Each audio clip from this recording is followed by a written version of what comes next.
night, she would sit under the stars, thinking of Okeke, of the village and of the life she had left behind. Despite her decision to leave, Eke couldn't shake the feeling that she was meant for something more. Her strength, once a symbol of fear, had been a part of her for as long as she could remember. It had always been used to protect those around her. So why did it feel like the village had thrown her away as if she were a danger? Why couldn't they see that she was more than just a source of fear? Okeke's letters arrived every month, carried by the few brave villagers who still believed in her. Each letter brought a mix of sadness and hope.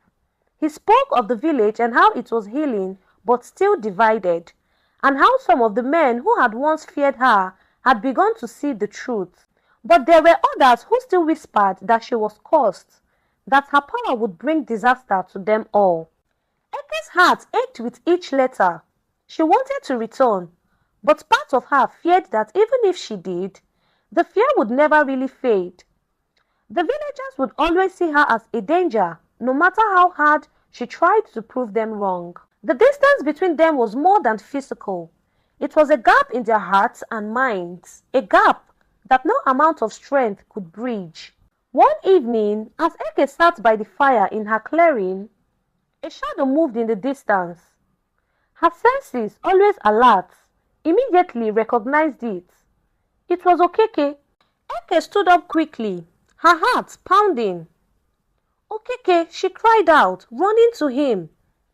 His face was tired, worn from the journey, but his eyes shone with determination.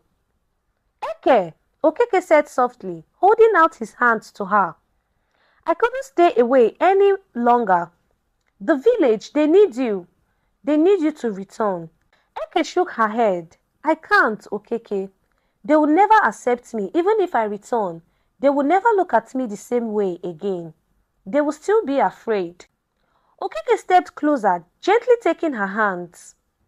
"I know it's not easy, but I believe in you. I always have.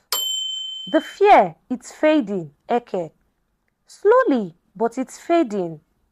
The villagers who once feared you are beginning to understand.